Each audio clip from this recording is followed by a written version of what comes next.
Bonjour, chers participants à cette conférence d'aujourd'hui. Mon nom est Christian Tremblay.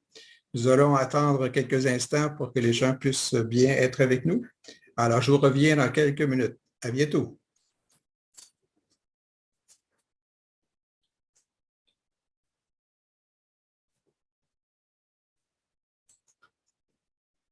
Bonjour à tous, bienvenue à cette conférence. Et de même que les autres qui viendront, je vous attends à ce moment-là. Mon nom est Christian Tremblay, je suis du groupe qu'on appelle le réseau Tara au Québec. Nous avons commencé, compte tenu de la pandémie, en septembre 2020, ces conférences de façon virtuelle. Nous continuons à le faire et nous avons donc entrepris aujourd'hui 3 conférences axées sur Maitreya à divers titres. Aujourd'hui, Maitreya, l'avatar et la hiérarchie. Alors, je vous convie déjà aux 2 autres conférences. Vous pouvez vous inscrire en allant sur notre site partageinternational.ca. Les autres conférences seront Maitreya, sa mission et ses enseignements. Et la dernière conférence, le 27 février, aura pour titre Maitreya, son émergence et ses priorités. Je m'adresse donc à tous ceux qui, nouveaux comme anciens, veulent obtenir certaines informations concernant ce qui se passe maintenant. Et c'est important de le savoir puisque nous sommes à l'entrée de l'ère du Verseau et à des événements importants. Compte tenu que nous voulons à chaque conférence être complet et avoir toute l'information, nous ferons appel à certaines notions de base afin que chacun ou les nouveaux ou ceux qui sont moins familiers puissent se familiariser avec ce que nous allons discuter par la suite.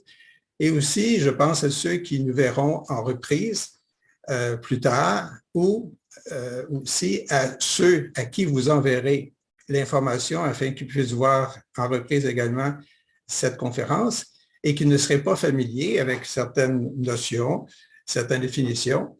Alors, je veux que ce soit complet. Alors, pour certains, ce sera un peu un rappel, peut-être tant mieux pour vous. Alors, on débute dès maintenant avec la présentation de cette conférence, Maitreya, celui qui vient, l'avatar et la hiérarchie. Lorsqu'on commence une telle approche, il faut être sceptique. Et voilà cette façon ou cette ouverture d'esprit que je vous demande. Et plusieurs, d'ailleurs, ont déjà cet état d'esprit qu'il faut avoir afin de se faire une idée. Et pour ce faire, j'ai pensé prendre un texte écrit par le Bouddha. Bouddha, donc, l'avatar qu'on peut appeler le Bouddha, venu 600 ans avant Jésus-Christ, et qui disait la chose suivante en regard de ce qu'il proposait.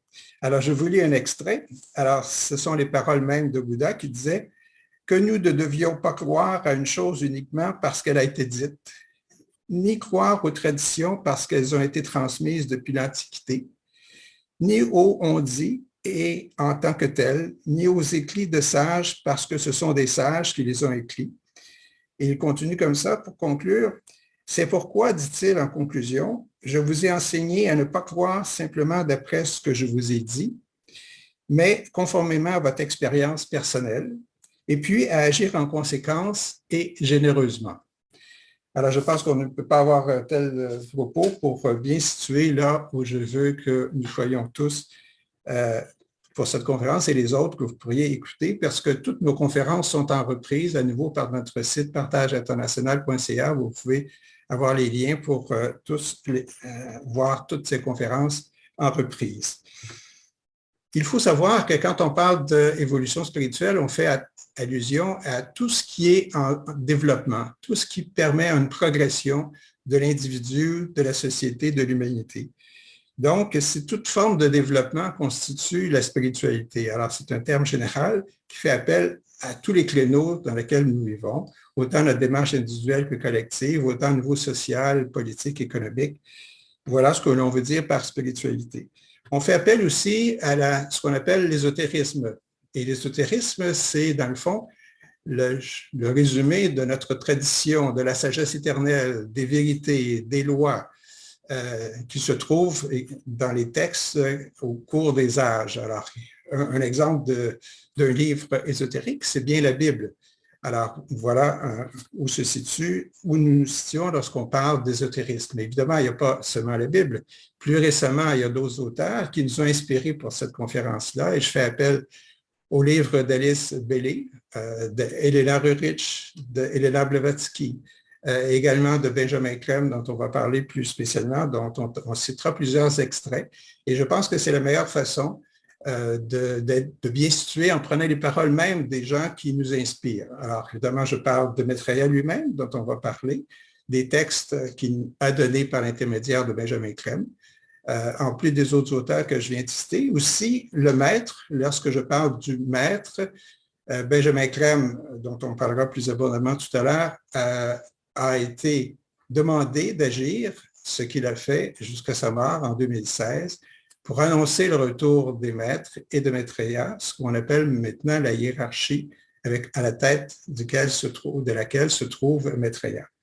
Alors, nous aurons des citations du maître et également de Maitreya, je viens de le mentionner, en plus du Bouddha, comme je viens de le faire maintenant. Alors, Maitreya, l'avatar, celui qui vient. Alors, pourquoi celui qui vient? Parce que, selon la tradition occidentale, on attend le retour de quelqu'un. Comme en Orient, on attend également le retour de quelqu'un, mais sous un autre titre, on appelle cela la doctrine des avatars. Il y a plusieurs avatars qui sont déjà venus. Les bouddhistes parlent d'un 5e Bouddha, l'avatar, le 5e Bouddha, alors qu'on est dans l'Orient. Du côté occidental, on parle du Messie. On parle évidemment du Christ, du côté chrétien. Alors, celui qui vient, c'est celui qui est attendu. On verra que Maitreya regroupe tous ceux, que ce soit en Orient ou en Occident, correspond à celui qui vient ou à un autre avatar dans la doctrine des avatars qui se suivent et qui sont déjà venus sur la Terre ou exposer leur enseignement, comme on en verra quelques-uns tout à l'heure. Donc, prenons au départ, revenons sur certaines notions pour bien comprendre ce que l'on veut dire. D'une part, qui sommes-nous? C'est la question de base. Et on peut comprendre que nous sommes une âme en incarnation. Nous sommes composés de 5 corps, l'âme d'abord, la personnalité, un corps mental, un corps astral, donc un corps constituant le côté émotionnel, c'est-à-dire le côté astral, et enfin un corps physique. C'est la base, à savoir que l'âme se réincarne, donc on verra qu'une des lois fondamentales est bien la loi de la réincarnation. Les 5 corps constituent l'ensemble de ce que nous sommes, c'est bien des entités ou des formes bien séparées les unes des autres et qui sont tous évidemment en lien avec les uns et les autres pour permettre une évolution. Nous sommes donc dans une démarche spirituelle par définition et nous sommes également à la recherche de vérité, à la recherche des enseignements qui nous ont été donnés. C'est le propre de l'évolution spirituelle. Nous sommes également, en plus des 5 corps, habilités à travailler en fonction de tel ou tel type d'énergie qui existe. Alors, sur Terre, il y a 7 grands types d'énergie qu'on appelle d'abord, selon le langage donné par Alice Bailey, des rayons, les rayons d'énergie.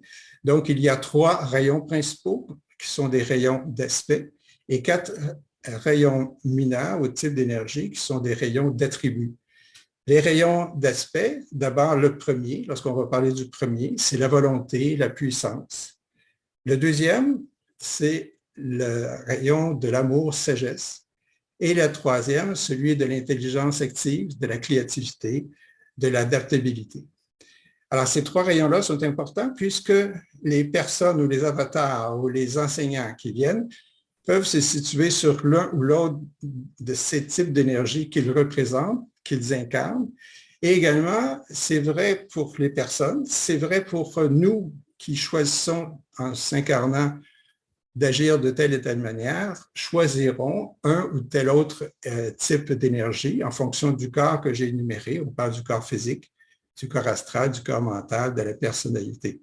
Quant au type d'énergie qui correspond à l'âme, ce que nous devons savoir, c'est que c'est le même type d'énergie qui revient d'incarnation en incarnation. Les rayons d'attributs, on y reviendra, mais sont pour le moment pour nous moins importants aujourd'hui. Donc, l'âme J'ajoute aussi, concernant l'âme, que que la matière dans laquelle nous sommes, notre matière du corps physique et des autres corps, sont un véhicule de manifestation pour l'âme. Et l'âme est également un véhicule de manifestation sur un plan plus élevé qu'on appelle une impression monadique, c'est-à-dire la monade. L'objectif de notre évolution en bouddhiste, c'est que notre personnalité soit reliée directement à l'aspect plus élevé, donc au-delà de l'âme, qu'on appelle la monade, et d'être relié directement. On y reviendra lorsqu'on parlera des étapes, ce qu'Alice Bailey a appelé les initiations. Donc, 3 lois importantes que j'aimerais que vous gardiez en tête pour notre rencontre d'aujourd'hui. D'abord, le karma, c'est-à-dire la loi de cause à effet. Tout ce que nous faisons se retrouve dans les effets ou les causes et les effets, évidemment, qui sont reliés aux causes. Donc, nous accumulons un karma, c'est-à-dire qui correspond à tout ce que nous faisons, pensons, disons, et qui peut être autant peut-être positif, sans doute aussi à l'occasion négatif. Et c'est ce karma-là que l'on doit, qui nous suit et que l'on doit tenter d'être le plus positif possible. C'est une loi de base. L'autre loi, rapidement, c'est la réincarnation. Donc, évidemment, nous nous réincarnons de vie en vie et c'est le propre de l'évolution, puisque lorsque nous revenons dans une autre vie, nous repartons avec ce que nous avons accumulé dans tous les sens, positifs et négatifs, et avec évidemment l'objectif d'aller plus haut, c'est de cheminer vers des étapes pour arriver finalement à la dernière étape qui fera en sorte que la réincarnation ne sera pas nécessaire. Nous aurons atteint ce qu'on appelle l'illumination, et par la suite, nous nous sommes réalisés, c'est ce qu'on va appeler la réalisation du soi. Et cette étape-là, lorsqu'on y sera rendu, on sera donc à un niveau qu'on appelle maître. Le maître a donc complété son expérience terrestre. Il a cheminé, développé sa divinité. Il n'a plus besoin de se réincarner. Il peut cheminer sur d'autres chemins, dont un est de rester sur Terre pour aider ceux qui font le chemin qu'eux ont déjà réalisé. On y reviendra. Et la troisième loi, rapidement, c'est la loi qu'on appelle la loi d'approche spirituelle. C'est une force, je le lis, selon ce qu'en définit Benjamin Crème, une force intrinsèque fondamentale qui gouverne cette impulsion de la nature humaine reliée à la conscience de la vie extérieure et la vie intérieure. C'est une action, cette loi-là chemine de 2 façons, c'est-à-dire que autant elle cherche à réaliser le potentiel de chacun d'entre nous, comme la vérité cherche à se découvrir par la compréhension atteinte par l'individu qui chemine et qui va vers une plus grande compréhension. Ce chemin de la loi d'approche spirituelle touche tout le monde depuis toujours et faisant en sorte que lorsqu'on parle de la vérité que nous cherchons, la vérité est apportée par des êtres, comme je le mentionnais tout à l'heure, maîtres ou avatars, qui nous apportent un enseignement, des instructions, des lois, des vérités, et qui ont créé au fil des ans, au fil des époques, de nouvelles civilisations. Nous sommes, on y reviendra, à l'orée d'une nouvelle civilisation, et l'enseignement qui nous est apporté maintenant est celui de Maitreya. Donc, il a toujours existé dans l'époque des sages, des enseignants, comme je viens de le mentionner. Nous allons en voir quelques-uns pour bien se situer et vous dire ce que nous en pensons. Donc, en bref, l'individu qui chemine a un choix. Il peut, ce qu'on appelle, tenter une auto-initiation, c'est-à-dire de faire la démarche par lui-même en cherchant la vérité. Mais aussi, il peut le faire et aussi, c'est-à-dire que je mets le « et » parce que les 2 démarches devraient aller de pair, par un appel invocatoire, c'est-à-dire par une démarche personnelle de recherche intérieure, obtenir les orientations ou les enseignements qui sont disponibles et que l'on peut effectivement maintenant de plus en plus pouvoir avoir et qui permettent de développer chez l'individu avec ce qu'il en fait, ce qu'il en pense, ce qu'il en comprend, ce qu'il en médite, une atteinte de la lumière, c'est le terme que tu as employé. Et en cheminant, on se libère de certaines contraintes, on se libère également de certains mirages, d'illusions, pour arriver à la vérité qui est en dessous de tout cela. Selon l'étape à laquelle on est rendu, suivant les corps qui se développent, on parle du corps mental, du corps astral et tout ça, chacun de ces corps a évidemment des qualités, mais a aussi des défauts, alors que l'évolution fait en sorte de développer les qualités, d'abandonner les défauts et d'arriver évidemment à une démarche de plus en plus spirituelle. Donc, nous sommes à la croisée des chemins. Nous sommes dans un choix et nous avons une connaissance et un enseignement important. C'est à nous d'en prendre connaissance et de cheminer. Nous sommes à l'orée de l'ère du Verseau. Nous sommes maintenant à l'entrée d'une nouvelle ère. Cette nouvelle ère-là, on l'appelle l'ère du Verseau. C'est une nouvelle énergie qui nous arrive et qui va rester avec nous pendant toute la période que correspond cette ère. Alors, nous quittons par exemple l'ère du Poisson, qui a été inaugurée par Jésus il y a 2000 ans. Et nous entrons dans une nouvelle ère qui va aussi demeurer même plus de 2000 ans. On se dit, certains auteurs comme Benjamin Clam et Alice Bailey parlent d'une période de 2350 années. C'est une transition qui ne se fait pas du jour au lendemain, qui a déjà commencé il y a relativement longtemps, mais on peut dire qu'aujourd'hui, il y a une énergie plus grande venant de l'ère du Verseau que de l'ère du Poisson qui disparaît maintenant de plus en plus rapidement. Elle aura pour effet, cette nouvelle énergie de l'ère du Verseau, d'apporter une conscience de groupe, une énergie de synthèse et d'unité. Le deuxième élément qui est important de connaître, parce qu'aujourd'hui, cette entrée, cette nouvelle période, correspond à 3 grands événements. Le premier, je viens de le mentionner, entrée dans l'ère du Verseau. Le deuxième, c'est la présence de Maitreya et des maîtres de sagesse qui se réincarnent. On y reviendra, c'est très important, puisque c'est la première fois dans l'histoire de notre humanité que de tels maîtres, en groupe, se réincarnent pour vivre avec nous physiquement pendant toute la période qu'on inaugure, c'est-à-dire toute la période de l'ère du Verseau. Et le troisième grand événement a été développé par Alice Bailey dans plusieurs de ses livres. Je fais référence, par exemple, au livre qui s'appelle « L'extériorisation de la hiérarchie » ou « Le retour du Christ ». Évidemment, il y en a d'autres aussi.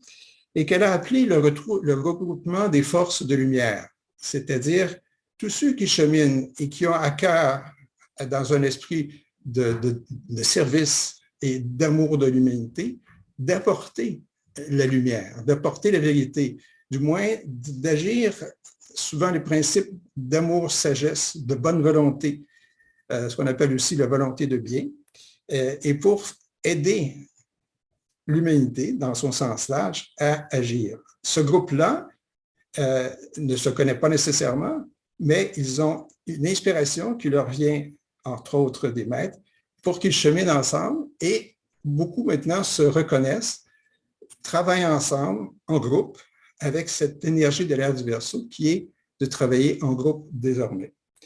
Alors, ce groupe-là a pour objectif, consciemment ou non, d'apporter le partage, la fraternité, évidemment la paix qui est sous-jacent à toute démarche. Si on revient à l'ère du Verseau rapidement, je disais tout à l'heure que c'était une énergie de synthèse. C'est exact. Alors, ça aura pour effet d'amener l'humanité à se considérer comme étant une. Tous les humains sont considérés comme étant faisant partie d'un même groupe. Donc, l'humanité est une. D'où la synthèse sous-jacente et qui permet de réaliser cette loi fondamentale. Donc, on aura comme effet de créer chez l'être humain ce qu'on appelle l'universalité, la globalité. Évidemment, la nature spirituelle de d'humain sera vue sur une plus grande échelle qui permettra de comprendre que nous sommes dans une démarche globale qui touche chacun d'entre nous et qui touche les nations, qui touche les périodes et qui touche donc les peuples et l'humanité dans son ensemble. Alors, renouvelant, normalement et maintenant, tout change. C'était le cas dans les périodes passées et c'est le cas maintenant encore. On peut comprendre que ce n'est pas encore le cas. On peut se poser la question, est-ce qu'il y a des choses qui changent? On y reviendra, mais c'est l'élément fondamental qu'il faut retenir et se préparer au changement et le vouloir aussi. Donc, on a fondamentalement une nouvelle conception de la vie. Si on se reconnaît comme des âmes en incarnation, si on reconnaît que nous sommes tous frères et que l'humanité est une, nous devons et nous comprenons que la confiance, le partage, la fraternité et la justice vont de soi. Alors, on verra comment pourra s'articuler ces nouvelles valeurs. Donc, la qualité dominante de l'ère du Verseau, c'est la synthèse, on vient de voir. Les caractéristiques pour réaliser cette synthèse sera dans la conscience du groupe, par le service et le travail de groupe. Et c'est comme ça que le nouveau groupe qu'on a appelé les serviteurs du monde, le nouveau groupe des serviteurs du monde agit. Dans cet esprit-là, il ne s'agit pas nécessairement d'être toujours en groupe, mais d'avoir une conscience de groupe, et c'est ça qui est important. Alors, cette nouvelle conscience permettra, comme je l'ai mentionné et je le résume, la confiance. Une fois que la confiance est là, on partage. Une fois que nous avons partagé, la fraternité s'installe, la paix. Évidemment, ça veut donc dire, par définition, de renoncer à l'égoïsme, de renoncer à la guerre, par définition, et aussi de renoncer, évidemment, à une démarche purement matérialiste qui ne correspond pas à une démarche spirituelle. L'unité de l'humanité sera réalisée dans l'ère du Verseau.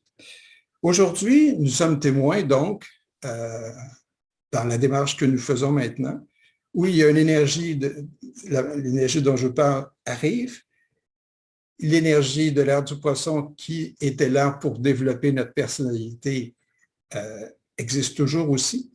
Alors, il y a un choc, on peut le dire comme ça, de valeurs. Alors, des valeurs qui doivent laisser place aux nouvelles valeurs et, par définition, des gens qui s'accrochent aux vieilles valeurs et qui ne veulent pas nécessairement changer dans une démarche individuelle, en l'absence de conscience de groupe, en l'absence de conscience que l'humanité est une et que nous sommes tous, évidemment, dans la même démarche d'évolution et que nous avons tous le devoir et la responsabilité de s'entraider pour que cette démarche-là puisse se faire.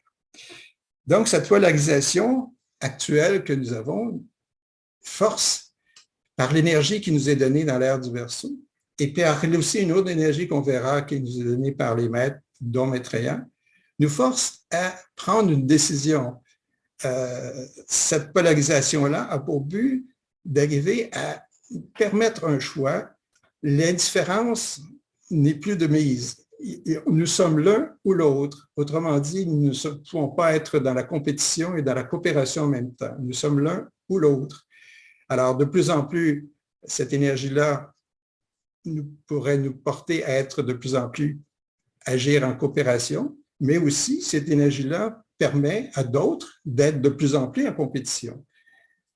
Cette polarisation-là ne pourra pas durer longtemps. Le choix doit se faire et le choix, ce qui nous est dit, c'est entre les mirages du matérialisme, de la dévotion, du sentiment, de la compétition versus les qualités qui sont le partage, la justice et la fraternité. C'est le choix dans lequel maintenant se trouve l'humanité. Et notre choix que l'on devra faire décidera du sort de cette humanité-là. Alors, on a une responsabilité de bien voir les choses de façon globale et de faire les choix en conséquence. Alors, voilà notre tableau. Et bientôt, on parlera évidemment de Maitreya. Je prends un moment pour vous dire que les sources de nos propos se retrouvent beaucoup dans les livres d'Alice Bailey. On parle, entre autres, du livre « Le retour du Christ », « Extériorisation de la hiérarchie », aussi « Initiation humaine et solaire ». Aussi, il y a des références qu'on va voir au livre de Benjamin Crème qui ont pour titre « L'éveil de l'humanité, l'instructeur mondial et les enseignements de la sagesse éternelle ». Évidemment, il y en a d'autres, comme la mission de Maitreya, tome 2, il y a eu 3 tomes, auxquels on pourra faire référence également. Voilà, maintenant, on peut entrer dans le vif du sujet. Maitreya, celui qui vient. Alors, Maitreya a un long passé et l'histoire de l'humanité a aussi un long passé. On parle de quelques dizaines de milliers d'années, on était déjà à l'homme de Cro-Magnon, etc., mais c'est beaucoup plus vieux que ça. L'humanité a eu de grandes périodes de développement, qui a commencé dans une période qu'on appelle la période de la Lémurie. Une autre grande période pendant de longs moments a été vécue, et c'est une civilisation importante qui s'est développée en Atlante. Et c'est là que Maitreya a développé, est devenu la personne que nous savons être un maître. Avant d'être un avatar, il y a des étapes. Et c'est là qu'il a pris ses premières étapes, ce qu'Alice Bailey parle d'initiation. Alors, Maitreya a été initié il y a très, très longtemps, puisque la période Atlante a disparu il y a déjà plus de 100 000 ans. Et depuis, on revient à une nouvelle civilisation, donc depuis 100 000 ans, pour créer une autre période qu'on appelle la période arienne. Alors, Lémurie, Atlantide et nous. La plupart des gens, on ne sait trop où on a commencé, mais chose certaine, c'est que ceux qui étaient déjà à cette période-là et qui se sont réincarnés des milliers de fois depuis, ont cheminé et peuvent avoir atteint un développement supérieur à ceux qui, évidemment, débuteraient une évolution dans la période présente ou dans une période qui n'était pas pendant la période Atlante. Dans les annales hindouistes, comme dans les cosmographies bouddhistes, on retrouve Maitreya. Maitreya est connu donc depuis très longtemps. Si vous vous promenez un peu dans les musées, vous allez trouver des sculptures de Maitreya partout. Je passe dans chaque musée. Il y en a à Montréal, comme il y en a évidemment beaucoup à Paris, entre autres. Alors donc, Maitreya, c'est un personnage connu. Alors, on peut s'arrêter là en disant qu'il était connu déjà donc par les annales hindouistes. Le nom de Maitreya vient du sanskrit Maitri, qui veut dire amitié, bonté, bienveillance, joie. Son nom lui a été donné donc en Atlantide et il voulait dire Maitreya, celui qui est heureux, qui apporte la joie. On voit souvent Maitreya les sculptures portant un pot à eau et qui symbolise évidemment l'ère du Verseau qu'on connaît, aussi le déversement de l'eau. Alors, on symbolise déjà quelque chose qu'on ne savait probablement pas, que Maitreya allait inaugurer l'ère du Verseau dans laquelle nous entrons maintenant. Comment Maitreya se décrit-il? Je pense que la meilleure façon de vous le présenter, c'est par lui-même. Alors, j'ai un extrait d'un message, de 2 messages qu'il a donné lorsqu'il s'est incarné dans un corps physique en 1977. Ce sont des messages qui ont été donnés par l'intermédiaire, par télépathie, auprès de Benjamin Crème, qui les a notés sur une période de près de 5 ans, 140 messages, qui fait l'objet d'un livre que vous pourrez obtenir si vous le désirez. Alors, je lis ici le message numéro 10, qui a été donné donc en 1977 et 1978. Alors, Maitreya se décrit comme suit. « Je suis le gardien du plan de Dieu, la direction nouvelle, la voie pour tous les hommes. Je détiens le secret des temps antiques. Je confère la félicité. Je crée le désir de vérité. Je fais que tous les hommes soient un. Je viens pour manifester ma vérité à travers les hommes. Je suis le sauveur du passé, l'instructeur du présent, le guide du futur. L'incarnation de la loi, la vérité même. Votre ami et votre frère, votre moi. Aussi, il ajoute, et l'on retrouve au message numéro 10, « Ceux qui cherchent en moi un instructeur sont plus près du but, car c'est ce que je suis. » Alors voilà on peut comprendre que Maitreya arrive avec une connaissance et une sagesse immense pour qu'il puisse indiquer ce qu'il est de cette façon-là. Benjamin Crème, lui, quant à lui, nous dit ceci concernant Maitreya. Maitreya apporte l'énergie à laquelle nous donnons le nom de principe christique. Et c'est incarné par un grand maître qu'il nomme évidemment Maitreya, l'instructeur mondial qui vient en tant qu'avatar pour l'ère du Verseau. Et Benjamin Crème continue, son inspiration, sa stimulation et ses conseils rendent possible la création d'une civilisation dans laquelle l'humanité manifestera elle-même le Christ. Et on verra qu'est-ce qu'on veut dire par le principe christique qui, au fil de ce que je vais vous mentionner aujourd'hui, prend plusieurs noms que je peux tout de suite dire en disant qu'il s'agit de l'énergie spirituelle, qu'il s'agit de l'énergie de l'évolution, c'est-à-dire une énergie d'amour également, puisque Maitreya a développé en lui cette qualité d'amour qui n'a pas son pareil. C'est-à-dire qu'on peut dire maintenant que c'est l'être qui a une capacité d'aimer et qui a développé cette énergie au plus haut degré qui puisse être possible d'être fait actuellement. Du moins, c'est lui qui montre la voie, évidemment, que nous pouvons suivre et que nous devons tous suivre d'une certaine façon. Alors, un avatar, puisque Maitreya, le Benjamin Crème le qualifie d'avatar, qu'est-ce qu'on en dit dans la tradition de la présence d'un avatar? Alors, je lis ceci. Un avatar vient à la demande de l'humanité elle-même, en vue d'opérer des changements d'importance capitale, d'inaugurer une nouvelle civilisation et se rapprocher du divin.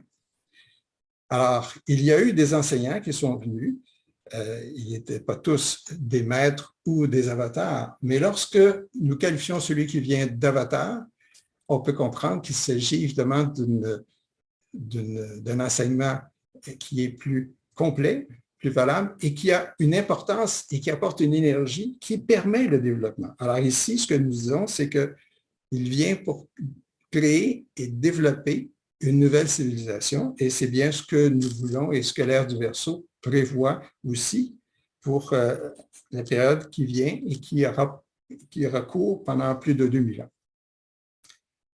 Il y a eu des avatars déjà sur la Terre. Je prends quelques instants pour vous indiquer qui sont-ils.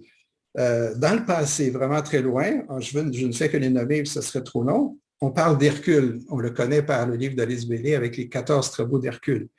Hermès, Rama, Mitra, plus récemment, Confucius, Zoroastre. Il y a aussi Vyasa qui a apporté l'enseignement, la mort n'est pas une fin. L'identification à un soi immortel est ce que nous devrions connaître. Ensuite, il y a eu Krishna plus récemment, on le sait, qui a eu comme message qu'il est nécessaire de contrôler la nature astrale pour évoluer. Il a ouvert la porte à une nouvelle civilisation à cette époque-là. Alors, ce qu'il faut savoir, c'est que Krishna était un être évolué, mais il était adombré par Maitreya pour porter cet enseignement-là. Alors, que veut dire adombré? C'est un processus par lequel la conscience ou une partie de la conscience d'un maître pénètre temporairement les corps physiques, émotionnels et mentaux d'un disciple, évidemment, qui accepte. Les avatars utilisent souvent cette façon d'agir. Alors, Maitreya le fait par Krishna. Il le fait également par Shankaracharya, 800 ans avant Jésus-Christ, donc avant le Bouddha. Il a procédé de la même façon. Shankaracharya nous a parlé de la nature du soi. J'en ai parlé tout à l'heure, le soi étant l'âme, mais aussi la monade, le grand soi, si on veut. Alors, l'âme étant l'intermédiaire, comme je l'ai mentionné tout à l'heure, entre le corps physique, la personnalité, et la monade, qui est une lumière plus grande que l'âme, qui est déjà une lumière. Donc, c'est pour ça que lorsqu'on atteint la communication avec l'âme, nous sommes dans la lumière, et dans cette lumière-là, nous voyons une plus grande lumière qui est la monade. Et le moyen suggéré pour atteindre cette luminosité ou cette lumière, c'est bien par la méditation. Et revenons aux avatars. Alors, on peut nommer également, plus récemment, d'autres avatars comme Babaji, Yogananda et évidemment le Bouddha. Alors, le Bouddha a agi. Le Bouddha également, lorsqu'on parle de Bouddha, on parle également de Maitreya. Pourquoi? Parce que Bouddha et Maitreya ont eu les mêmes étapes, ont passé à travers les mêmes étapes il y a très longtemps, également en période atlantide. Lorsqu'on parle de Gautama Bouddha, il s'agit d'une personne qui a vécu 600 ans avant Jésus-Christ, adombrée par Maitreya, comme Maitreya adombrait Krishna, la même démarche, et qui a évidemment inspiré Bouddha, Gautama Bouddha, à bien mentionner plusieurs messages ou plusieurs vérités, donc ce qu'on appelle les 4 nobles vérités, la cause de la souffrance, l'illumination qui est possible dans la démarche, évidemment, qui a été privilégiée par la méditation. Ça a été l'incarnation de la sagesse, Bouddha. Alors, c'est 600 ans avant Jésus-Christ. Les bouddhistes attendent le prochain Bouddha et qu'ils nomment Maitreya.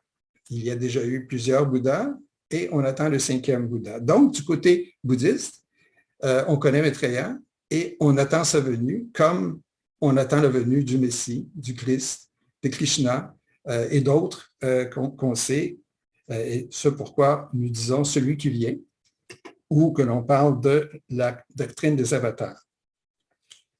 Bouddha avait prédit l'arrivée de Maitreya plus tard, dans ses paroles suivantes, et je cite, « Alors, en ces temps-là, mes frères, surgira dans le monde un être de haut rang, du nom de Maitreya le bienvenu, le bienveillant, un ara, un être totalement éclairé, doté de sagesse et de vertu, un être heureux qui connaît le monde, le conducteur sans pareil des hommes à éduquer, l'instructeur des dévots et de l'humanité, un Bouddha comme moi, et il continue. Alors donc, évidemment, on comprend que Bouddha connaissait Maitreya, connaissait les étapes dans lesquelles l'évolution devait se faire, dans le plan d'évolution que les maîtres connaissent et qu'ils appliquent, on y reviendra.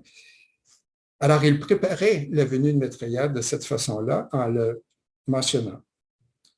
Maitreya a un niveau d'évolution très élevé. Il y a des étapes pour devenir un maître. Évidemment, il est un maître. Il n'a plus besoin de s'incarner. Il a fait le choix, dans une étape suivante, de rester avec nous sur Terre. Il aurait pu cheminer ailleurs. Il y a bien d'autres chemins, mais ce n'est pas notre propos aujourd'hui. Mais il est demeuré avec nous. Et il a continué à cheminer, de sorte qu'on dit qu'il est rendu à la 7e initiation, 5 initiations étant nécessaires pour devenir un maître, donc on chemine. Et au niveau solaire, au niveau de notre système, ce chemin-là n'est pas encore terminé puisqu'il comporte, dans une littérature qu'on retrouve dans les livres d'Alice Bailey, 9 étapes ou 9 initiations. Alors, Maitreya est rendu à la 9e, Bouddha à la 8e, pour ceux qui veulent être précis, pour connaître ce qu'il en est. Donc, Maitreya a atteint ce niveau-là au sein du groupe de maîtres comme étant la personne la plus évoluée. Bouddha étant maintenant à Shambhala, on reviendra à cet autre centre, mais si on parle de la hiérarchie, il y a Maitreya qui est à la tête du groupe de maîtres, et le groupe de maîtres s'appelle, selon la démarche explicative des livres d'Alice Bailey, la hiérarchie. Alors, quand on parle de hiérarchie, ça peut être au sens large, comme ça peut être au sens restreint. Au sens restreint, c'est composé des maîtres. Au sens large, c'est composé également des initiés. Initiés voulant dire ceux qui cheminent déjà, qui ont atteint certaines étapes, mais qui ne sont pas rendus un maître. Et on verra que les êtres humains ne sont pas très nombreux à avoir cheminé à travers ces étapes-là vers le fait de devenir un maître. Donc, il est la personne la plus élevée au centre de la hiérarchie spirituelle des maîtres. Il est ce qu'on appelle le Christ planétaire, c'est-à-dire celui qui apporte l'énergie d'évolution, qui est le principe mystique. Donc, il est l'incarnation de ce principe-là. C'est aussi l'énergie d'amour qu'il apporte, puisqu'il est sur cette énergie-là d'amour dont on a parlé, qui est le 2e rayon d'aspect. Ça concerne évidemment l'évolution de tous les hommes. Lorsqu'on parle du Christ, il est bon de savoir que ce n'est pas un nom d'une personne, c'est une fonction. Alors, Christ veut dire, c'est celui qui est à la tête du groupe de maîtres, donc qui a la fonction d'être en charge de la direction ou de l'orientation ou de l'énergie qui passe et qui est répandue à travers la hiérarchie et par la suite à l'humanité. Alors, qui occupe la fonction de Christ aujourd'hui? C'est Maitreya. Il l'a occupé pendant toute la période de l'ère du poisson et il va l'occuper pendant toute la période de l'ère du Verseau.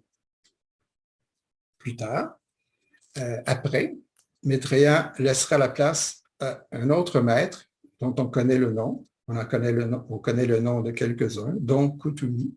Et Kuthumi deviendra le prochain Christ pour la période qui va suivre, qui est la période du Capricorne. Donc, après le 2350 ans qui débute maintenant, viendra cette autre période avec, évidemment, j'imagine, l'arrivée de Kuthumi qui apportera également un autre enseignement en fonction de là où l'humanité sera rendue à ce moment-là. On peut donc décrire Maitreya comme suit en fonction des responsabilités qu'il a au sein de la hiérarchie. On dit, et je prends un peu la synthèse de ce que j'ai retrouvé dans plusieurs écrits, comme suit, il est le maître des maîtres, le gardien du plan, l'enseignant mondial, le précurseur du nouvel âge, celui attendu, celui qui vient, le guide de l'humanité pour une expansion de conscience afin de devenir parfait et de réaliser le soi, étant éliminé. Il apporte la continuité de la révélation. C'est le lieu de l'énergie d'amour et de sagesse, le grand seigneur de l'amour et de la compassion, l'initiateur au mystère sacré, le voyage évolutif et le sentier de la vie. On pourrait continuer, mais évidemment, c'est important de réaliser qui vraiment est Maitreya. Alors, j'espère que là, on a vu un peu l'essentiel de ce que je voulais vous mentionner. Par contre, quand on parle d'avatar, on a parlé de certaines personnes qu'on a retrouvées dans le chemin de notre évolution terrestre, mais il y a aussi d'autres avatars qui maintenant sont d'origine lointaine, c'est-à-dire ne viennent pas de la Terre, mais qui sont maintenant présents parmi nous et qui, eux, adombrent Maitreya pour lui apporter une énergie nouvelle, une énergie plus grande, pour l'aider à faire le travail qu'il s'est donné, c'est-à-dire de faire évoluer l'humanité en se réincarnant lui-même et en vivant avec nous pendant toute la période de l'ère du Verseau. Alors, nous parlons ici de deux avatars, de trois en réalité. Nous commençons par les deux premiers, c'est-à-dire l'avatar de synthèse et l'avatar de paix et d'équilibre. L'avatar de synthèse apporte le premier rayon, le rayon de volonté, de pouvoir, de puissance, au sens évidemment d'une énergie spirituelle qui est en cause avec ces types d'énergie-là. Il permet la création de points d'énergie qui va être distribuée sur la Terre. Une énergie évidemment importante et qui va aider tous et chacun, par l'intermédiaire de Maitreya, à suivre le chemin d'évolution par l'application du principe christique dont on a parlé. Il possède également les deux autres rayons d'aspect, c'est-à-dire l'amour-sagesse et l'intelligence active dont on a parlé tout à l'heure. L'avatar de paix et d'équilibre, lui, fonctionne en fonction de l'énergie du deuxième rayon, c'est-à-dire amour-sagesse. Et son action, c'est de changer les opposés, c'est-à-dire action-réaction. Alors, il va transformer, par exemple, la haine, le chaos, en paix, en harmonie et en équilibre. Alors, son pouvoir sera de transmuer cette énergie-là dans son sens contraire. Alors, on comprend qu'il y a sur Terre une énergie, évidemment, qui n'est pas favorable, et par son passage, un changement s'opère et un changement viendra plus rapidement que l'on pense. Le troisième avatar qui agit d'une autre façon, c'est Sai Baba. Il vient également de l'extérieur. Il a décidé, lui, de cheminer, un peu comme les maîtres le font maintenant, en se incarnant dans un corps physique. On sait qu'il avait nous a bien dit qu'il cheminait par 3 vies terrestres. 2 ont déjà eu lieu, Shirdi Baba et Sai Baba. Et un 3e viendra, Prema Baba. Alors, il a annoncé déjà qu'il viendrait. Il est toujours dans le sud de l'Inde et probablement qu'il est déjà incarné en fonction de ce qu'on peut comprendre de ce qu'il nous a dit concernant Sai Baba. Alors, Maitreya, comment le connaître? Qu'est-ce qu'il fait? Quel est son type d'énergie? Qu'est-ce qu'il apporte maintenant? Maitreya incarne, je l'ai mentionné, mais je précise maintenant, le principe christique. Ça veut dire, le principe christique, c'est l'énergie d'évolution, c'est l'énergie d'amour, c'est l'énergie qui permet à l'individu de rejoindre l'âme et par le suite de rejoindre la monade et de cheminer dans toute sa démarche pour se réaliser. On parle de réalisation du soi. Le soi étant notre étincelle divine qui doit, avec l'évolution, s'imposer, c'est-à-dire prendre le contrôle de notre personnalité, qui sera, c'est-à-dire au service de l'âme, pour réaliser l'objectif de l'âme, qui est, dans le fond, d'aimer et de servir.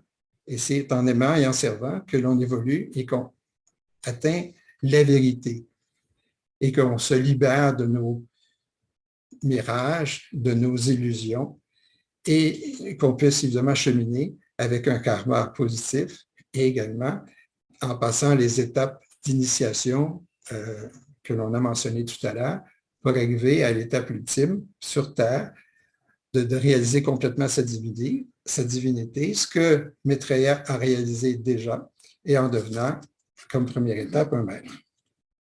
Donc, Maitreya incarne le principe christique. On dit, il est en vous et vous êtes en lui, par ce que je viens d'expliquer. Ça veut dire qu'on doit faire l'expérience du soi. Le soi n'est pas le mental, n'est pas une émotion, n'est pas un corps physique, n'est pas la personnalité. Lorsqu'on se retire du mental, des émotions et du physique, il reste le soi. Et c'est ce soi-là qu'on doit rejoindre. Et lorsqu'on fait une démarche vers le soi fait une démarche vers nous. D'où le fait qu'il y aura lien de plus en plus développé de la personnalité à l'âme et de l'âme à la monade. Et c'est par l'intermédiaire du principe et de cette énergie-là qui est incarnée et distribuée par Maitreya. Alors, Maitreya dit ceci concernant son rôle en regard du principe holistique. En élargissant votre conscience, vous me connaîtrez. Prisonnier des idéologies, vous me combattrez. Me connaître ne demande aucun sacrifice. On doit simplement faire l'expérience de ce qu'est la création. Me comprendre et me ressentir est le destin de tous. Me connaître, c'est se réaliser. Je ne veux pas que vous croyiez en moi, je veux que vous fassiez l'expérience de moi. Les doutes rendent une personne faible. Je m'adresse à tout le monde. Le jour où vous ferez l'expérience de ma présence, dis-je, vous connaîtrez la vérité.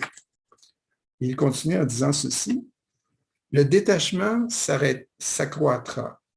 Le soi n'est pas concerné ni par la louange, ni par le blâme. Ne faites pas mon éloge, vous n'avez pas à me faire plaisir. Faites-vous plaisir à vous-même en respectant votre soi. Fin de la citation. Maitreya veut faire comprendre que la démarche, que c'est nous qui sommes la démarche, c'est nous qui sommes le chemin. Il ne fait que nous ouvrir la voie et de nous permettre par l'énergie que l'on acceptera de recevoir, nous permettant de cheminer. Et c'est pour ça que Maitreya a aussi la responsabilité d'accorder les 2 premières étapes. Alors, je mentionnais tout à l'heure qu'il y avait 5 étapes, 5 initiations pour devenir un maître. Lorsque l'individu est rendu à une étape, il est confirmé dans cette étape-là et il reçoit de celui qui lui confirme l'étape où il est rendu une énergie nouvelle pour qu'il puisse cheminer, une vérité plus grande pour qu'il puisse cheminer à l'étape suivante. Alors, Maitreya accueille et reconnaît en de nombreuses personnes ces étapes-là, l'étape 1, la première initiation, et la deuxième initiation. Alors, il simule l'aspiration des gens, permet à ces gens-là d'avoir un désir de servir de plus en plus grand et d'avoir une capacité d'aimer encore plus grande, c'est-à-dire la nature même de l'âme.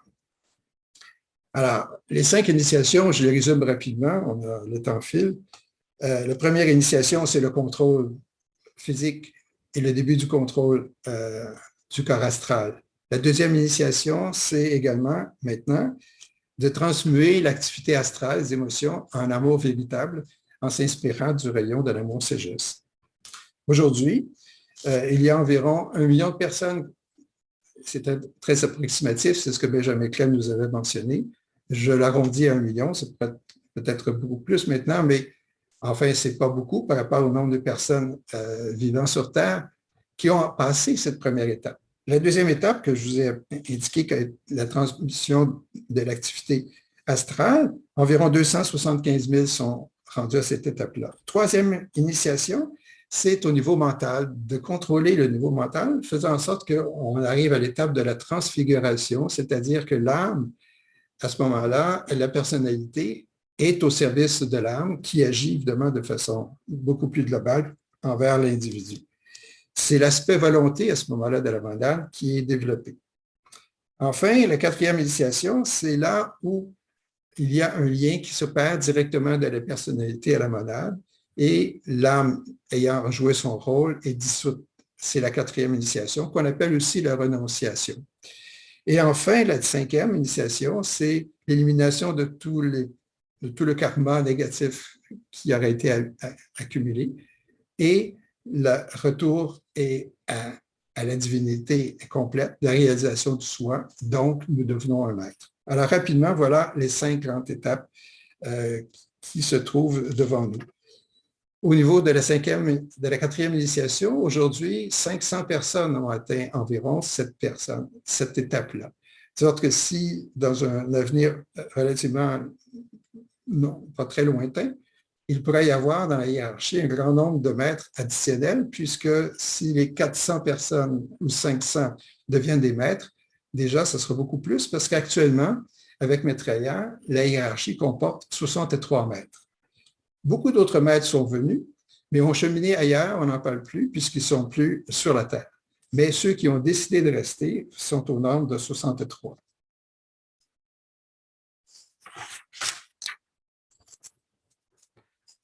Rapidement, parlons de la hiérarchie.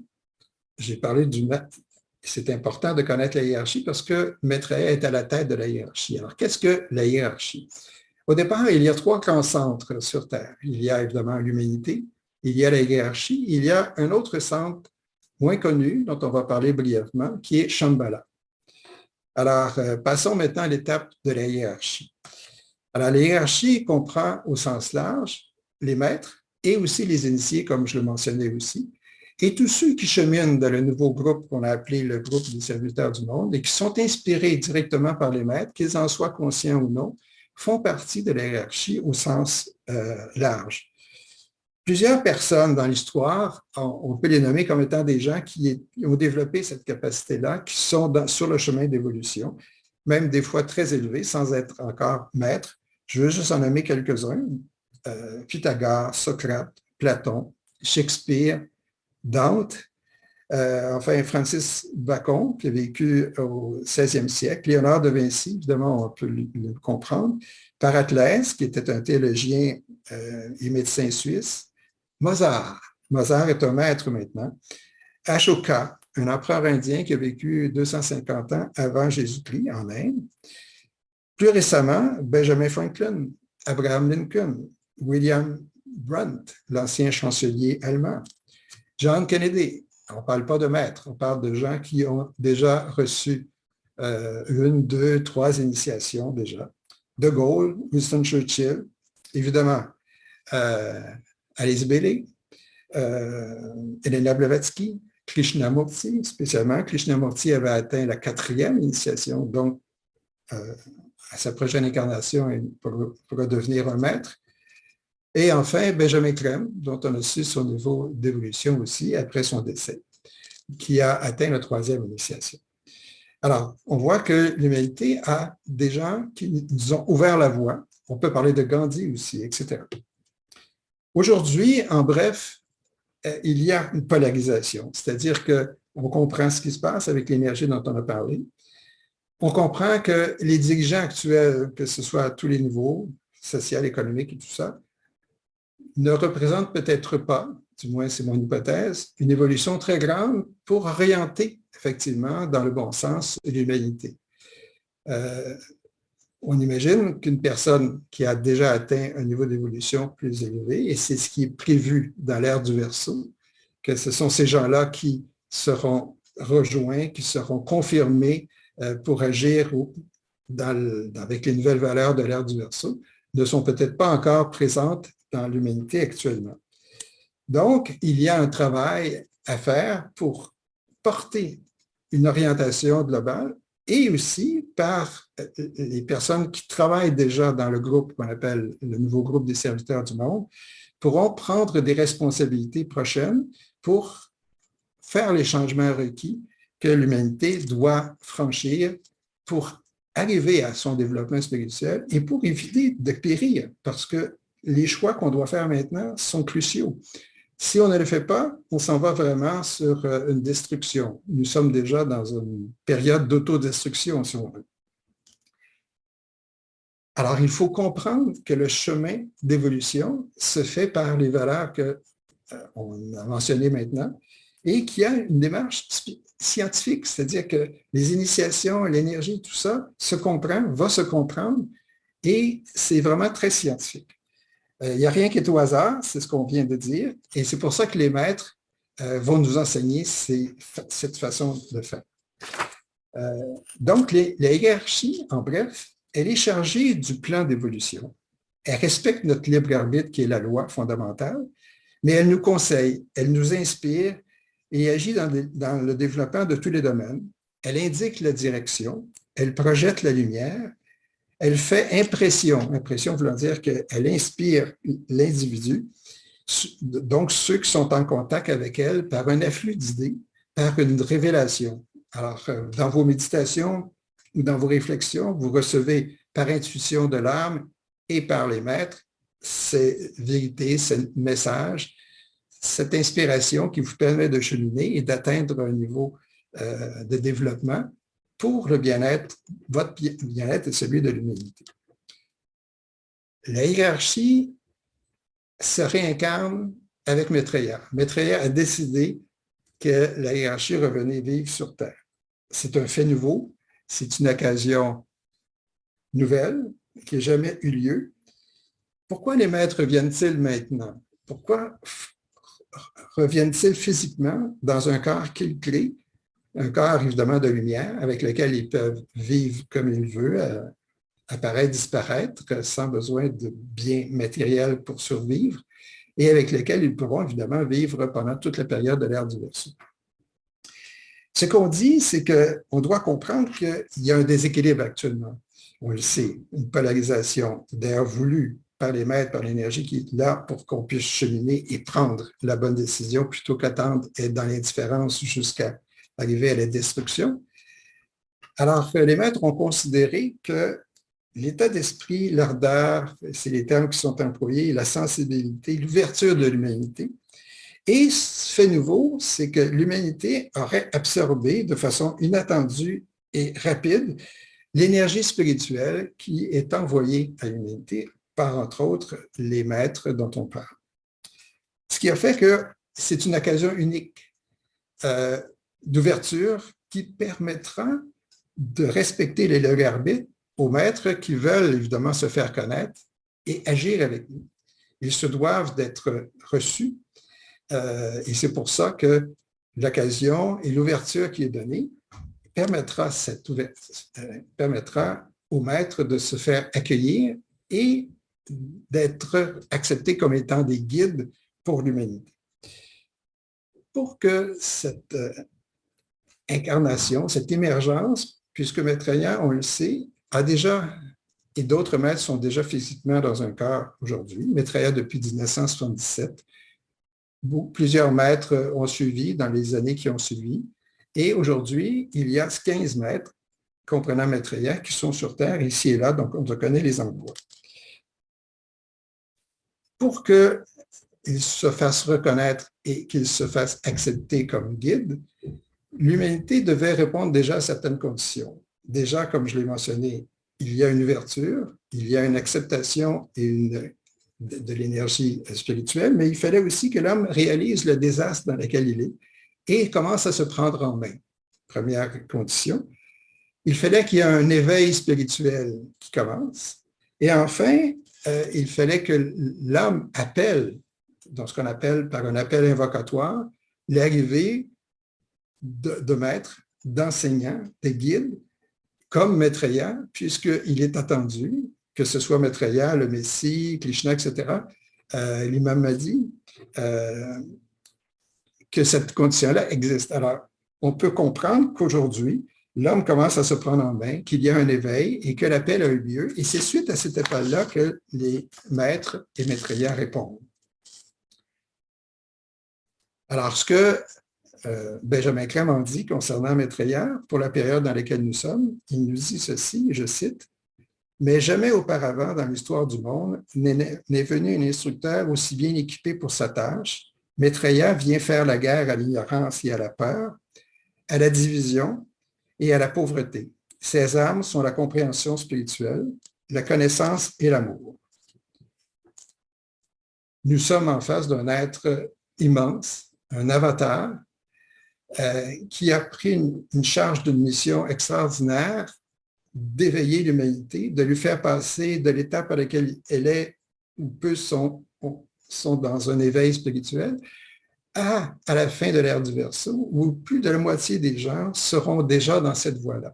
Donc, des millions de personnes auront atteint la première, deuxième initiation étape pour cheminer. Alors, on sera dans un monde complètement différent de celui dans lequel nous sommes présentement. Nous aurons évolué en 2000 ans plus que tout le chemin que nous avons fait depuis très longtemps. C'est ce que Maitreya et Benjamin Crème nous le disent, et les autres auteurs que j'ai cités aussi.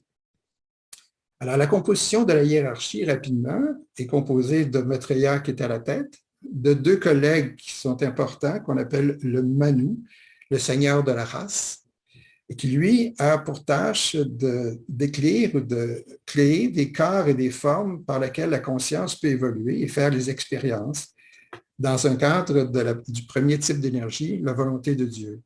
Donc, d'évoluer rapidement en réalisant le soi. Le deuxième, c'est le Mahakuan, le seigneur de la civilisation, qui, lui, travaille en fonction de l'aspect intelligence créative, du troisième aspect, du troisième rayon, et qui a pour tâche de faire la distinction et de relier les deux, c'est-à-dire la matière et l'esprit, le moi et le non-moi, et dont l'effet est de créer une nouvelle civilisation. Alors, effectivement, c'est un travail créateur qui appuie le travail de Maitreya. Évidemment, la hiérarchie est composée, comme on l'a vu, du maître, des initiés et de ce qu'on appelle des disciples. Enfin, le troisième centre important, qu'on appelle Shambhala, c'est là où se trouve le représentant du logos planétaire. Alors, c'est un autre centre très particulier, et c'est là que se trouve le plus grand centre d'énergie sur Terre.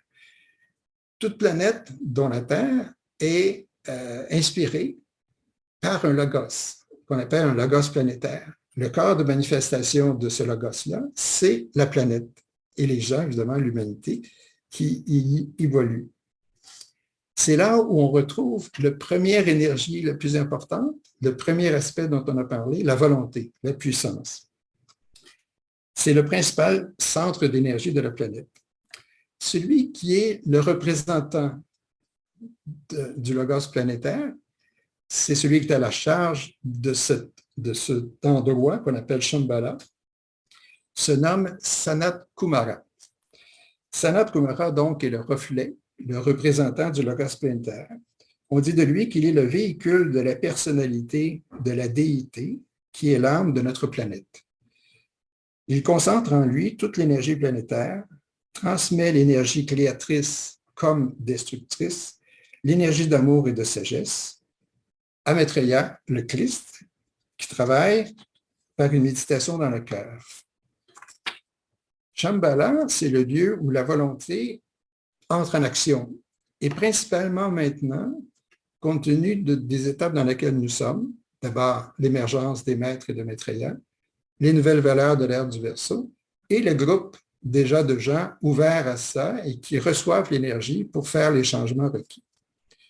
Alors, on dit ceci, je prends une citation d'un texte pour indiquer qu'est-ce que Shambhala, quelle est son importance. Alors, je cite un texte qui vient d'un écrit de Alice Bailey dans le livre La destinée des nations. En ces temps d'urgence, le seigneur de Shambhala, donc Sanat Kumara, fait jaillir cette énergie dynamique par amour de l'aspect vie et par compréhension du plan, autant que par amour pour l'humanité. C'est la volonté de Dieu de produire des changements considérables et radicaux dans la conscience de l'homme afin de modifier complètement son attitude devant la vie et sa compréhension des principes de l'existence spirituelle, ésotérique et subjective. C'est cette force qui, en conjonction avec celle du second rayon, on parle de l'amour-sagesse, amènera cette crise dans laquelle nous sommes, terriblement puissante, imminente de la conscience humaine. Et je continue un peu plus loin. Le Seigneur de Shambhala fait jaillir cette énergie dynamique par amour de l'aspect vie et par compréhension du plan. Alors, j'ai voulu prendre une citation assez représentative de ce qu'est le travail de Shambhala et de la responsabilité de Sanat Kumara. Cette énergie de volonté qui est là, qui est maintenant libérée, qui est offerte à la hiérarchie et qui s'ajoute à l'énergie d'amour-sagesse qui correspond à la hiérarchie, permettra, par cette transmission d'énergie vers l'humanité, à la réalisation des changements requis et la création de cette nouvelle civilisation-là. Cet aspect volonté s'articule dans un plan, et c'est là que le Logos planétaire a le plan d'évolution de l'humanité, qui est transmise à la hiérarchie, au maître et actualisé dans leur inspiration, comme on l'a vu tout à l'heure, à l'humanité. Maintenant, cette énergie de volonté qui devient essentielle permettra d'obtenir et d'atteindre ce développement que nous cherchons. Ce sera ce qu'on appelle dans la conscience de groupe, dans une volonté et qui se traduit par une bonne volonté, par l'amour et sagesse, qui sera l'inspiration de Maitreya et des avatars dont on a parlé, et qui permettra évidemment d'arriver à un développement harmonieux, qui est tout à fait à l'opposé de celui qu'on connaît maintenant. Je ne sais pas si vous avez des questions, j'ai peut-être oublié de le mentionner tout à l'heure. Je vois rapidement qu'il n'y a pas de questions, mais on pourrait prendre une pause. Ça fait déjà plus d'une heure que nous sommes ensemble. Pour vous permettre de souffler un peu, alors on va mettre une fiche qui vous permettrait de poser des questions. J'aurais dû le mentionner tout à l'heure. Alors, si c'est le cas, allez-y, je vais en prendre note. Et pendant ce temps-là, je vous reviens dans une minute ou deux.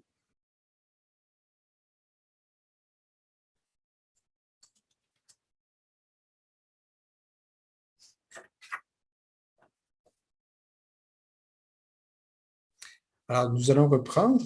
Je vois qu'il n'y a pas de questions. Par contre, si vous en avez, n'hésitez pas. À la fin, on reviendra sur cette possibilité-là.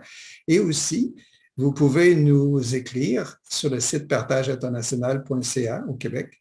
Ça me fera plaisir de répondre à vos questions que vous pourriez avoir un peu plus tard qu'aujourd'hui. Ah, je vois qu'il y a une question. Alors, je vais tout de suite prendre un moment pour la lire.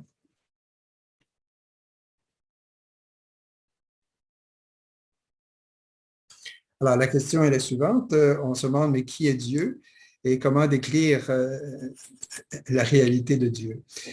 Effectivement, ce qui est dit, c'est que c'est l'énergie. La source de vie, c'est Dieu. Et que Dieu parle toujours par des intermédiaires. Donc, quand on parle du Dieu de notre planète, on parle du Logos planétaire. Mais on sait que au-delà du Logos planétaire, il y a le Logos solaire. Et il y a d'autres êtres encore plus évolués, comme il y a un Logos galactique au niveau de toute la galaxie. Alors, c'est sans fin. On ne sait pas où s'arrête cette évolution-là. Ce n'est pas écrit. Je ne peux pas vous en parler. Dieu est tout. Dieu est immanent comme transcendant. L'approche orientale, c'est un Dieu transcendant. L'approche occidentale, c'est un Dieu immanent. Maitreya apportera, lui, la rencontre de ces deux approches-là dans une nouvelle religion qui n'est pas une religion créée, mais une religion qui va faire la synthèse des démarches actuelles, qui fera la synthèse entre l'approche orientale et l'approche occidentale, pour dire que Dieu est transcendant comme immanent. Donc, Dieu est en nous. Nous sommes des dieux, nous sommes à la création de Dieu. Pour le moment, je ne peux vous en dire davantage. Ce serait long à développer. Par contre, à la demande, on pourra toujours développer cette question-là plus tard. Alors, je vois qu'il y a aussi d'autres personnes qui ont ajouté. Alors, j'y reviens. Alors, on me dit...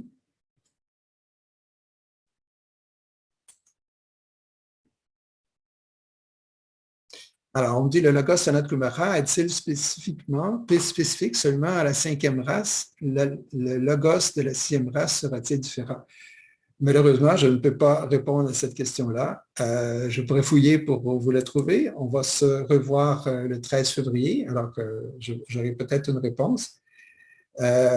Également, je vais voir autre chose qui m'arrive. Alors, on me dit, Maitreya veut-il intervenir et mettre fin à la situation actuelle, voir la pandémie, etc. Maitreya n'est pas là pour changer notre façon d'agir. C'est certain que c'est là son objectif. Cependant, il nous fera comprendre que la pollution, c'est la pire source de maladies actuellement. Et également, les formes pensées des individus, de l'humanité, qui est dans son ensemble très négative et qui affecte notre système immunitaire, notre stress et qui provoque des maladies. Donc, si nous changeons, si nous avons une vie beaucoup plus saine et si nous réglons les problèmes de pollution, la maladie, par définition, va disparaître. Et ça, c'est bien dit aussi dans les enseignements. Donc, d'une certaine façon, indirectement, Maitreya, par son inspiration, réglera le sort des pandémies. Et également, il y aura une inspiration par ses maîtres du côté de la médecine. Est-ce qu'on développe une façon de faire totalement différente d'aujourd'hui? La médecine est, pour les maîtres, très embryonnaire. On fera des découvertes majeures et ces découvertes-là seront faites à l'inspiration des maîtres. Au moment où on aura renoncé à la guerre, renoncé à la compétition et qu'on travaillera tous au développement de l'humanité. Je pense que c'est la seule façon d'agir et c'est la meilleure réponse que je peux vous donner à votre question. Je vois qu'il n'y a pas d'autres questions, alors on va continuer. Il nous reste quelques minutes. Je vous parle évidemment du 3e centre. Je vais parler de Maitreya, de la hiérarchie de Shambhala, maintenant de l'humanité, mais rapidement. C'est là, évidemment, où le 3e rayon s'applique, intelligence active. C'est ce que représente l'humanité. Alors, autant la volonté de Dieu, l'amour, sagesse apportée par la hiérarchie, tout cela ne peut que s'actualiser par l'entremise de l'humanité. Et c'est à l'humanité de profiter de ces énergies-là et de s'éveiller, et en s'éveillant, de passer à travers les étapes dont on a parlé, pour que avec la réincarnation des maîtres qui viennent vivre sur le plan physique, ouvert, ils puissent avoir un lien, et c'est là ce qui attend l'humanité, un lien entre l'humanité, la hiérarchie et Shambhala dans un grand tout qui viendra plus tard. Alors, le plan du Logos, c'est de manifester cette union qui viendra, où l'humanité aura progressé d'une façon exemplaire, rapide, pour que le lien, l'inspiration des maîtres sera très efficace et que l'humanité sera représentée par des gens en évolution rapide, d'une certaine façon. Ce sera la synthèse de l'énergie de l'ère du Verseau qui sera effectivement très compris. Et c'est pour ça d'ailleurs qu'il y a de nombreux... je pourrais peut-être prendre une citation pour bien comprendre ce que je veux dire quand on parle de la fusion avec les groupes. Alors, ce qu'on dit maintenant et ce qui viendra au début de l'ère du Verseau, c'est que ce qui est, mais je cite, ce qui est maintenant tenté et qui est devenu pour la première fois possible, c'est la possibilité pour un groupe extérieur, donc nous, l'humanité, je continue, de fusionner de manière si puissante dans l'action qu'il lui devient possible de fusionner avec le groupe intérieur, donc les ashrams, donc la hiérarchie. Je continue. Donc, l'initiale de l'ashram d'un maître. Évidemment, il y a plusieurs maîtres, donc ça peut être l'un ou l'autre. Je continue. Cela implique un travail de groupe dans le monde. C'est en fait cela, l'extériorisation de la hiérarchie. C'est l'extériorisation des ashrams intérieurs sur le plan extérieur. Alors, c'est ça qui attend l'humanité dans un avenir prochain, et c'est ce qu'on appelle le lien entre Shambhala, la hiérarchie et l'humanité. Donc, ces liens-là, c'est inévitable, c'est le plan qu'on aura accepté, c'est le gage de la naissance d'une nouvelle civilisation qui est axée sur la fraternité, le partage, la justice et la paix, on l'a dit déjà quelques fois, où l'évolution de l'homme sera rapide, avec de nouvelles révélations qui nous seront portées effectivement par Maitreya. Donc, c'est la fusion de groupes avec les ashrams. C'est ce qu'on mentionne maintenant.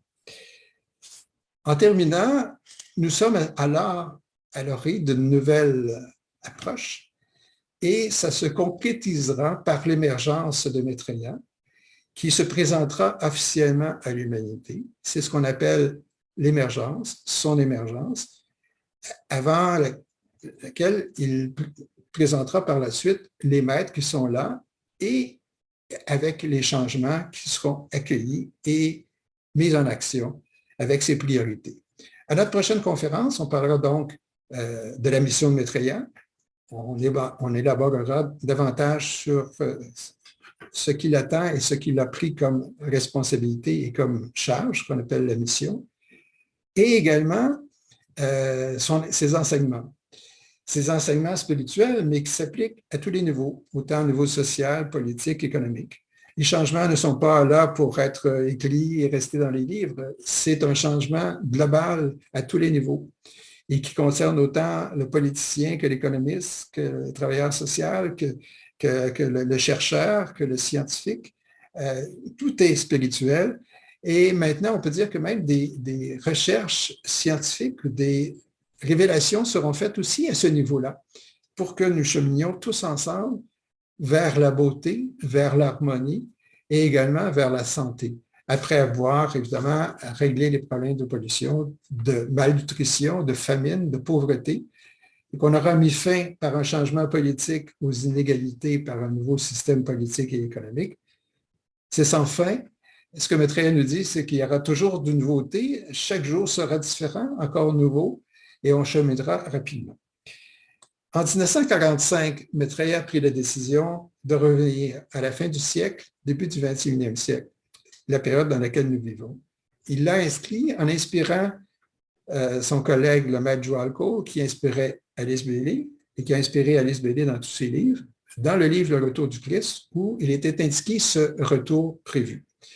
On avait indiqué que le travail pour faire connaître ce retour-là allait commencer en 1975. C'est exactement le moment où Benjamin Crème a commencé son travail, qu'il a continué pendant toute sa vie, jusqu'à sa mort, de faire connaître Maitreya et les autres maîtres qui actuellement sont déjà et qui vont continuer à être, parce que la hiérarchie, lorsqu'elle aura complété son émergence, il y aura 40 maîtres qui seront vivants sur Terre dans un corps physique pendant, encore une fois, pendant toute la période de l'ère du Verseau.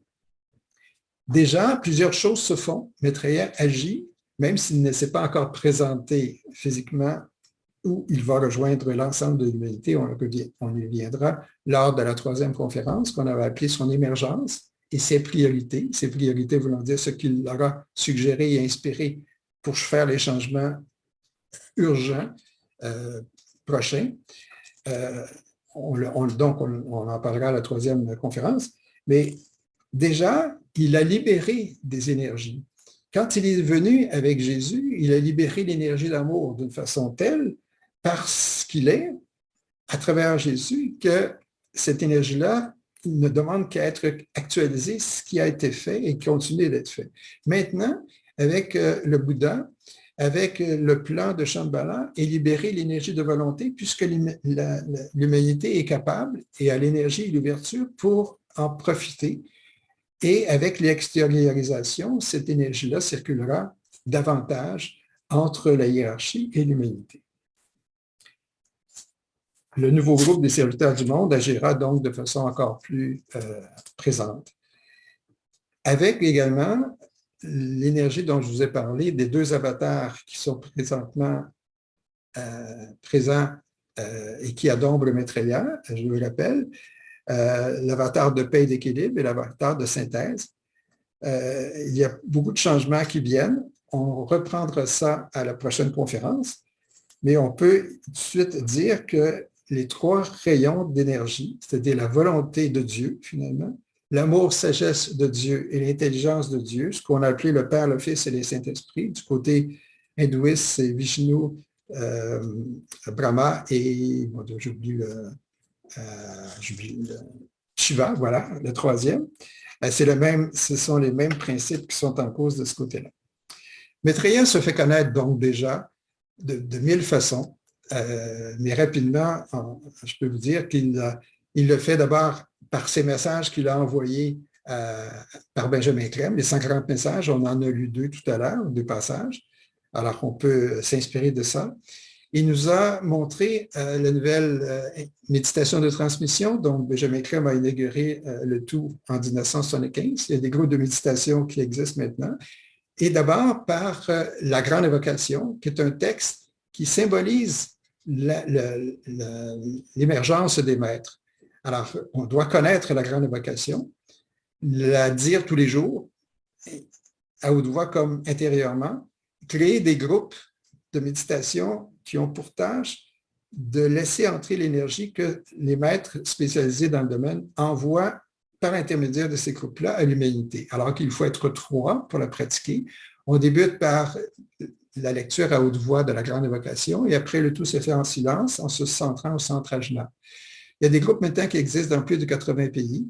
On peut, par plusieurs sites, dont le nôtre, partageinternational.ca, connaître les groupes pour vous joindre à un groupe déjà existant. Aujourd'hui, on le fait de façon virtuelle, ou créer de nouveaux groupes, nous informer que votre groupe existe afin évidemment que l'information puisse circuler. On reviendra sur la grande évocation qui est très importante, qui est un cadeau et qui apporte une énergie en soi qui est très importante aussi. Maitreya agit aussi par des apparitions publiques, comme il l'a fait plusieurs fois. Il a inspiré des politiciens à faire les changements requis. À l'époque, c'était l'Afrique du Sud, la fin d'apartheid. Ça a été aussi la fin de la Russie par le travail qu'il a fait auprès de Gorbatchev. Il est actif, très actif, même s'il n'est pas reconnu encore par l'ensemble de l'humanité. Il a des signes qu'il montre, comme des croix de lumière, comme des statues qui pleurent, etc. Il y a de nombreux signes qui existent aussi et qui font qu'à beaucoup d'endroits, on se pose la question, qu'en est-il, et qu'on revient à certaines valeurs spirituelles. Je vais prendre encore 1 minute avant de vous laisser. Ce qu'on comprend, puis c'est peut-être le mot de la fin, et c'est ça qu'on doit retenir peut-être davantage de notre présentation d'aujourd'hui, c'est que comme démarche personnelle, la méditation est importante et je vous invite effectivement à la pratiquer. Et c'est de cette façon-là qu'on rejoint l'âme et que l'âme nous rejoint et qu'on arrive à ce qu'on appelle une vérité et un contact avec le soi. C'est toujours en s'inspirant, en allant chercher les valeurs les plus importantes que l'on peut reconnaître en soi, ce qu'on appelle aller du haut vers le bas, c'est-à-dire qu'on recherche par les enseignements et par notre propre démarche interne ce que nous sommes, la vérité. Et on comprend donc qu'on doit s'inspirer.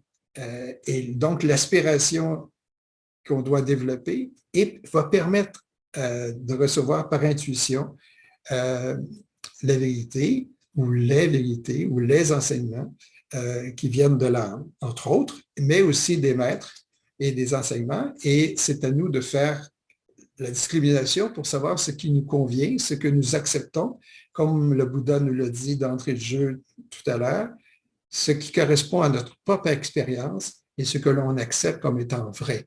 Parce qu'on sait que c'est vrai, parce que c'est vrai, parce que ça nous apparaît vrai.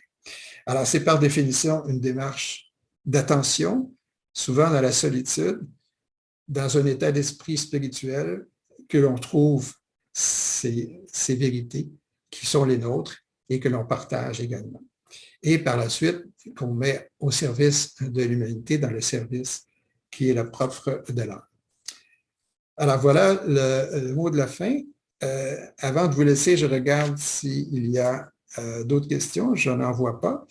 On vous laisse en vous présentant certaines fiches qui indiquent comment aller chercher d'autres informations. Alors, on va vous présenter ça maintenant. Mentionné tout à l'heure, voilà les références qui nous ont inspirés pour aujourd'hui. Ce qui est important de savoir aussi, c'est peut-être pas visible en bas de page, mais ce qu'on voit, c'est qu'il y a beaucoup d'informations ou de documents thématiques qui sont sur le site partageinternational.ca. Je vous invite à aller voir. Il y a beaucoup de choses qui concernent ce que nous voyons présentement, le travail à la hiérarchie Shambhala, la méditation de transmission. Vous pouvez télécharger ces documents-là, évidemment, c'est gratuit. Il y a plusieurs livres également d'Alice Bailey et de Benjamin Crème qui sont sur notre site que vous pouvez également télécharger. C'est une source importante d'inspiration et si vous avez des questions, encore une fois, n'hésitez pas, ça me fera plaisir de vous répondre. Ensuite, il y a la revue Partage international, auquel je vous invite à vous abonner. C'est une revue mensuelle. Vous pouvez le faire par notre site, qu'on voit en bas de page, et par le site partageinternational.org, qui est un site européen francophone. C'est une revue qui rejoint ce qui est positif, ce qui se fait de mieux, des modèles, des réflexions, et aussi, c'est un cas où on reprend certains enseignements de Maitreya. Enfin, aussi, le réseau Tara, je viens de mentionner, c'est par ce réseau-là que vous pouvez connaître nos activités, que vous pouvez avoir les liens pour aller écouter et voir nos conférences précédentes depuis 2020, depuis septembre 2020. Alors, je vous invite à aller voir. Et évidemment, vous avez une somme importante d'informations également. Et pour la prochaine conférence, voilà, ce sera celle du 13 février, dimanche, à 11 h toujours, ou 5 h pour la France, qui aura pour titre « Maitreya, sa mission et ses enseignements ». Je vous remercie de votre attention. Je vous dis donc bonne réflexion, bonne lecture, et on se revoit donc dans 2 semaines. Christian Tremblay, le réseau Tara, merci et à bientôt.